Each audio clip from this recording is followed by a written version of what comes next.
Good evening and welcome to Daily News Podcast.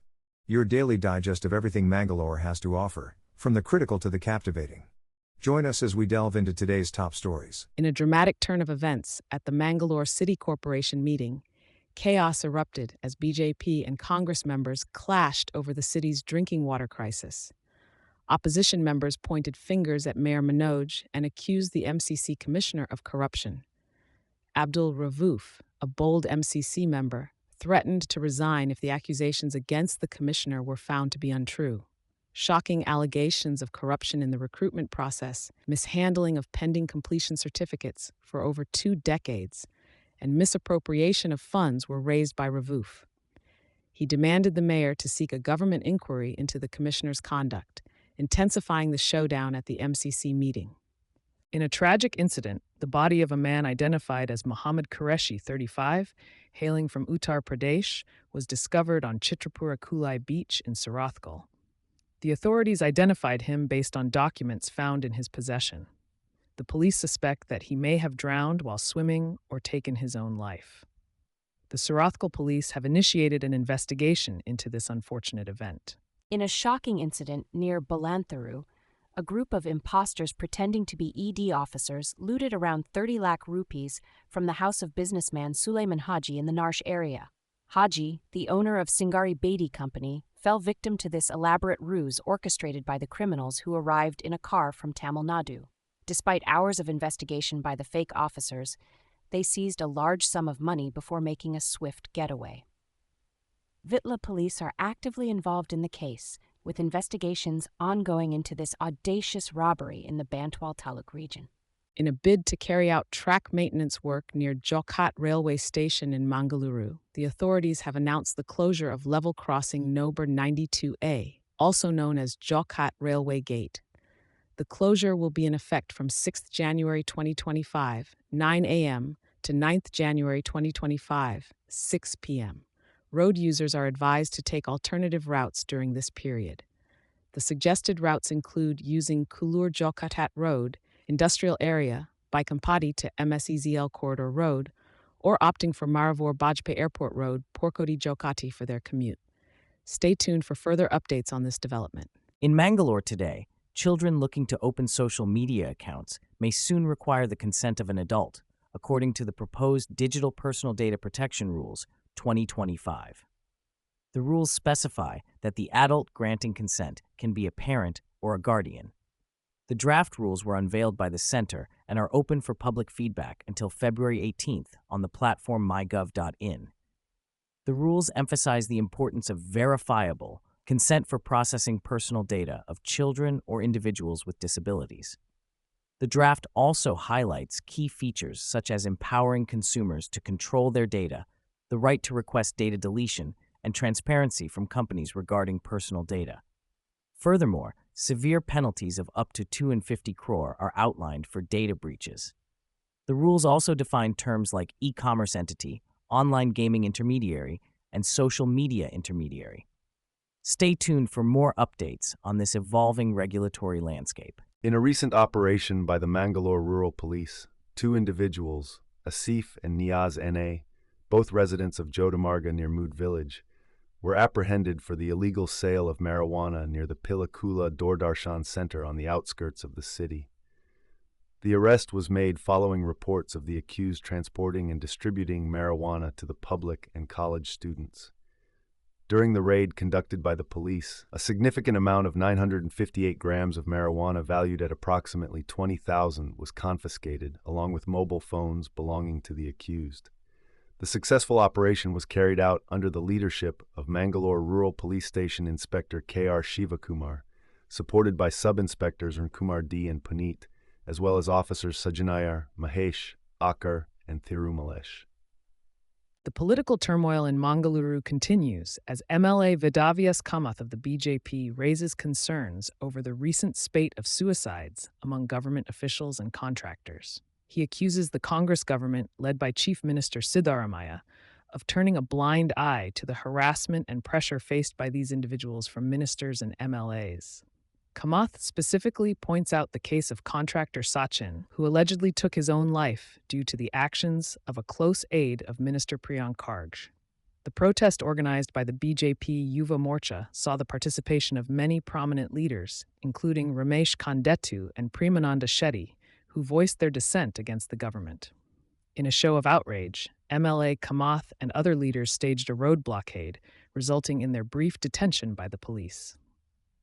The situation remains tense as political factions clash amidst the growing unrest in the region. In Udupi, Kota Srinivas Pujari, the Udupi Chikamagaluru MP, has assured residents of Sanur and Karkala Taluk that he will request the NHAI to address their concerns during the Mangaluru-Karkala stretch of National Highway 169 widening project. This comes after a protest by Sanur residents who demanded a service road and a retaining wall. The MP, along with NA officials, inspected the area where residents raised various issues. The Hedari Horata Samiti leader expressed disappointment over the lack of progress despite repeated visits and meetings. It was highlighted that some roads remained in poor condition and bus shelters were not adequately addressed during the widening project. Mr. Pujari urged the Panchayat to submit the necessary proposals promptly to address the residents' grievances. In the latest updates from Karnataka, the BJP has accused the Congress government of discontinuing the Goshala project, which aimed to protect cows in the state. The BJP claims that the Congress government is abandoning the initiative, which was started during the previous BJP regime. The BJP emphasized the cultural significance of protecting cows and criticized the Congress government for shutting down Goshalas due to a lack of cows. However, the Siddaramaiah government clarified that there was no decision to scrap the Goshala scheme. The Law and Parliamentary Affairs Minister H.K. Patil mentioned that administrative approval has been granted to strengthen the existing 14 Goshalas, with work underway on 35 new ones. Stay tuned for more updates on this developing story from Mangalore Today. In Mangalore Today, we bring you tragic news from Jammu and Kashmir, where 3 soldiers lost their lives in a heartbreaking accident. The army truck they were in skidded off the road due to bad weather conditions in Bandipora district. This incident comes in the wake of a similar tragedy last month, where 5 soldiers perished in a similar accident in Poonch.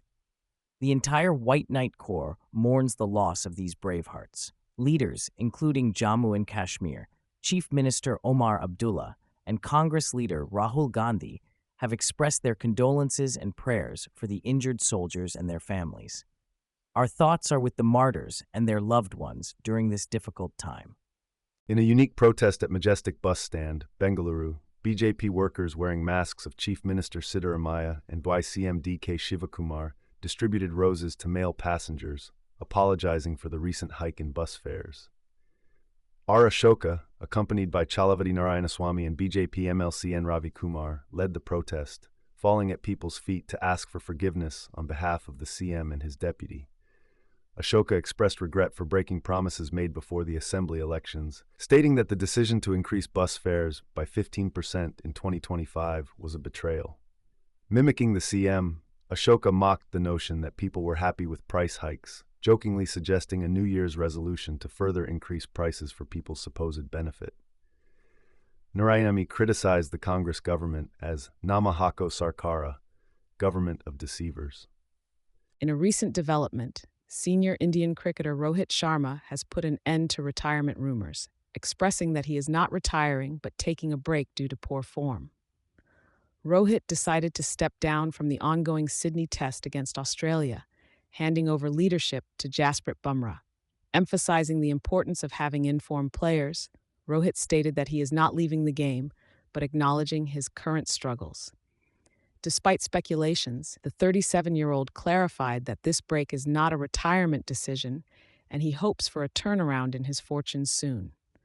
With Shubman Gill replacing him in the India 11 for the Border Gavaskar Trophy, Rohit's decision was supported by the team management and selectors. He commended Bumrah's leadership qualities and underlined the team's focus on the current series. Rohit's candid explanation sheds light on his decision-making process, showcasing his mature and sensible approach towards his career. In a shocking case of cybercrime, 23-year-old Tushar Singh Bisht was arrested in East Delhi for defrauding over 700 women by posing as a US-based model on dating platforms. By creating fake profiles on apps like Bumble and Snapchat, he lured women aged 18 to 30 into sharing intimate photos and videos, which he then used to blackmail them for money. Tushar, who worked as a recruiter in Noida, resorted to manipulation and extortion driven by greed and lust. The cyber police station of West Delhi cracked the case, leading to his arrest in Shakarpur. Police seized incriminating evidence, including a mobile phone, credit cards, and chat records. Tushar's arrest sheds light on the dangers of online deception and exploitation, serving as a reminder to stay vigilant and cautious in the digital world. Renowned nuclear scientist and crystallographer, Dr. R. Chidambaram, who was instrumental in India's nuclear tests at Pokhran 1 and Pokhran 2, has sadly passed away at the age of 89. Dr. Chidambaram, a former director of the Bhabha Atomic Research Center, chairman of the Atomic Energy Commission, and secretary of the Department of Atomic Energy, had been unwell for some time. His contributions to India's nuclear weapons program and advocacy for the peaceful use of nuclear energy have left a lasting impact. Dr. Chidambaram's illustrious career also saw him serve as the chairman of the International Atomic Energy Agency and as the principal scientific advisor to the government of India. He received numerous accolades, including the Padma Shri in 1975 and the Padma Vibhushan in 1999. Mangalore today extends its condolences on the passing of this pioneering scientist. In a historic development, the 119th U.S. Congress has seen an increase in diversity among lawmakers, with 4 Hindu representatives making it the largest representation of this religious minority yet. Among them are Indian Americans Suhash Subramaniam, Raja Krishnamurthy, Rokana, and Sri Thanadar. The Congress also includes 4 Muslim members, 3 Buddhists, and 3 Unitarian Universalists. Democratic Congresswoman Pramila Jayapal identifies her religion as unspecified, while Dr. Ami Bera is noted as a Unitarian. Jews remain the second largest religious group in Congress, followed by Hindus and Muslims.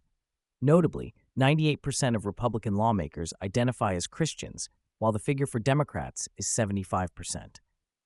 This increased religious diversity highlights a significant shift in representation within the current U.S. Congress. In Mangalore today, we are facing dense fog causing disruptions in train and flight operations in North India.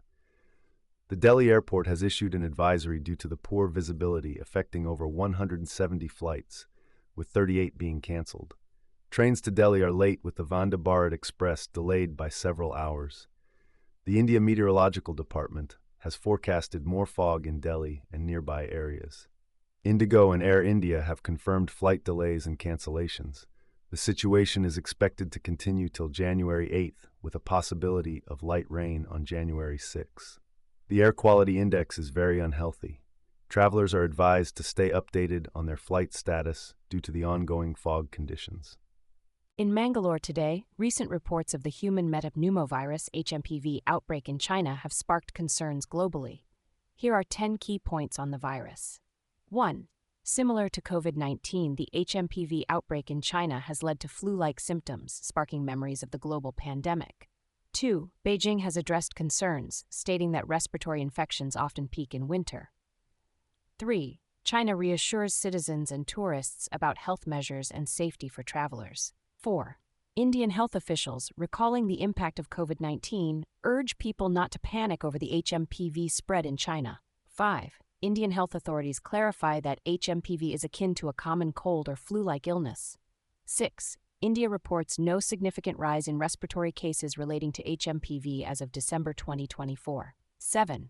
The World Health Organization is yet to issue a statement on the outbreak in China. 8. Nearby countries like Hong Kong are closely monitoring the situation. 9.